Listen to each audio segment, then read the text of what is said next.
Chapter 21 Phalgun Krishna Chaturthi Vrata. Om Shri Ganeshaya Namaha. Dasharatha said, O Vasishta, I am astonished after listening to the purifying narration of Magh Krishna Chaturthi Vrata.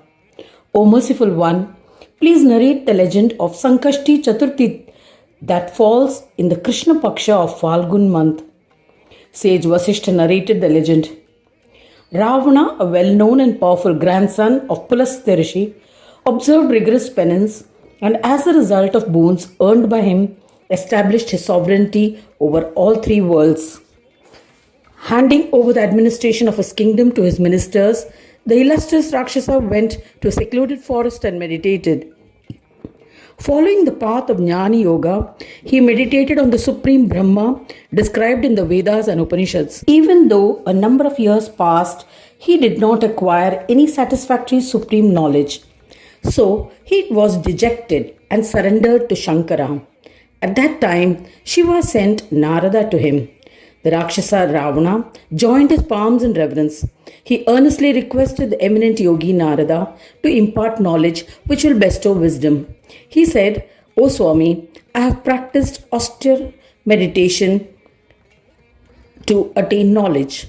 But O Mahamuni, I have not been able to attain the supreme knowledge. I am dejected. Please offer a solution. Narada replied, O leader of Rakshasas, Shankara has sent me to you. I shall elucidate the path which bestows the supreme knowledge. Follows this path religiously.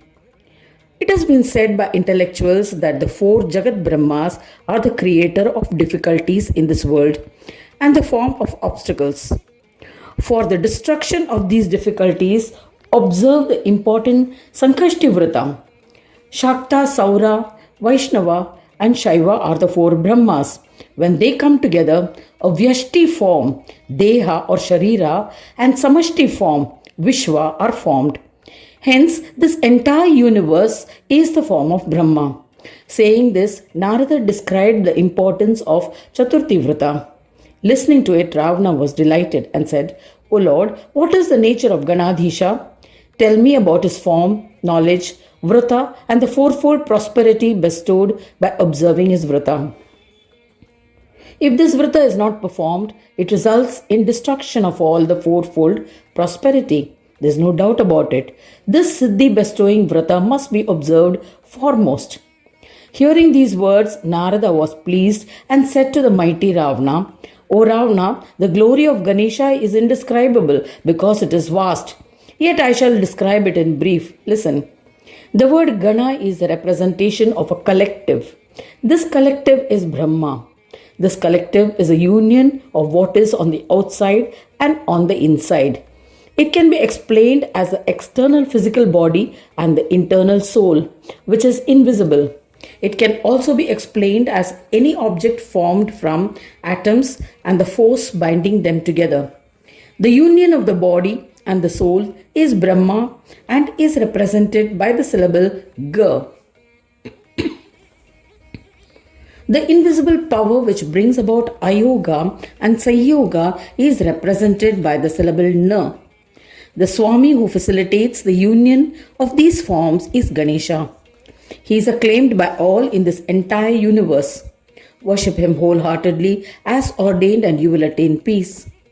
Saying this, Narada Mahayogi initiated Ravana into the Dashakshara mantra of Ganesha with the prescribed procedure and rituals. He instructed Ravana, Reem, Gam, Reem, Ganapataye Namaha is the Dashakshara mantra.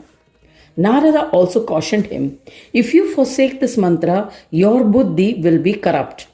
Thereafter, Narada disappeared. On the first Phalgun Sankashti Chaturthi that followed, Ravana happily observed this Vrata. Due to merits earned by observing Vrata, Ravana immediately felt energized. Since then, the leader of the Rakshasas observed Shukla and Krishna Chaturthi Vrata regularly. He also ensured that his subjects also observed this Vrata. He and his subjects became engrossed in bhajans of Ganesh. Ravana's desire of being endowed with the supreme knowledge was fulfilled. Ravana ruled his kingdom but was soon intoxicated with pride. However, due to his association with wicked people, his knowledge was gradually depleted. He became addicted to wine, women, and meat. He thought, I am Ganesha myself. There is no one comparable to me in this world. Since in this world merits and sins cannot be enjoyed or suffered, then why should I worship anyone? Thus, intoxicated with pride, he stopped worshipping and chanting the mantra and observing the Vrata. As a result, his knowledge was depleted, and even though he was a Brahmin, his behavior was that of a Rakshasa.